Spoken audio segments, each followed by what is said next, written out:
கம்பளை துன்ஹிந்த கிராமத்தில் மகாபலி கங்கையில் குளிக்கச் சென்ற 3 மாணவர்கள் நீரில் மூழ்கி உயிரிழந்துள்ளனர்.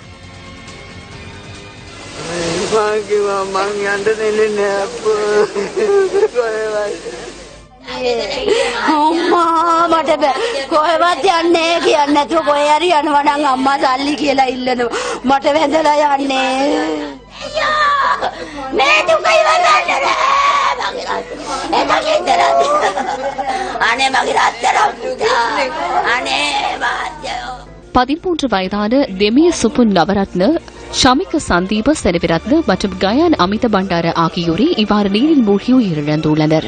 உலப்பனை உடுகவ சரணபால மகாவித்யாலயத்தில் 9ஆம் தரத்தில் இவர்கள் கல்வி கற்று வந்தனர். கற்றல் நடவடிக்கைகளுக்கு செல்வதாக பெற்றோரிடம் கூறி இவர்கள் மூவரும் நேற்று மாலை குளிப்பதற்காக சென்றுள்ளனர். மகாபலி கங்கையின் கீழ்ப்பகுதியில் குளித்துக் கொண்டிருந்த மாணவர்கள் மூவரும் பின்னர் கங்கையின் மேற்கு பகுதிக்கு சென்ற சந்தர்ப்பத்தில் அவர்களில் ஒரு மாணவர் நீரில் மூழ்கியுள்ளார். மூழ்கிய மாணவரை காப்பாற்றுவதற்கு ஏனைய இருவரும் முயற்சித்த சந்தர்ப்பத்திலேயே மூவரும் நீரில் மூழ்கி உயிரிழந்தனர். கடற்படையின் சுழியோடிகள் பெரும் சிரமத்துக்கு மத்தியில் இன்று காலை 10 மணியளவில் உயிரிழந்த மாணவர்களின் சடலங்களை மீட்டனர்.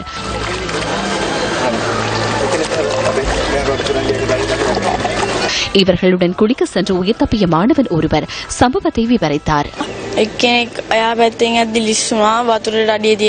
ஒருவர் வழுக்கி சென்றார். அவரை இழுக்க முற்பட்ட மற்றவர்களும் நீருக்குள் இழுத்து செல்லப்பட்டனர். இதன்போது ஒருவரை பலமாக பற்றிக்கொண்டு மற்றொருவருக்கு கையை நீட்டி அவரையும் இழுத்தெடுக்க முற்பட்டோம். நானும் மற்றைய பையனும் மூவரையும் காப்பாற்றுவதற்கு முயற்சி செய்தோம். எனினும் அவர்கள் தூரத்திற்கு அடித்து செல்லப்பட்டனர். எவ்வாறாயினும் அவர்களை காப்பாற்ற முடியாமல் போனது.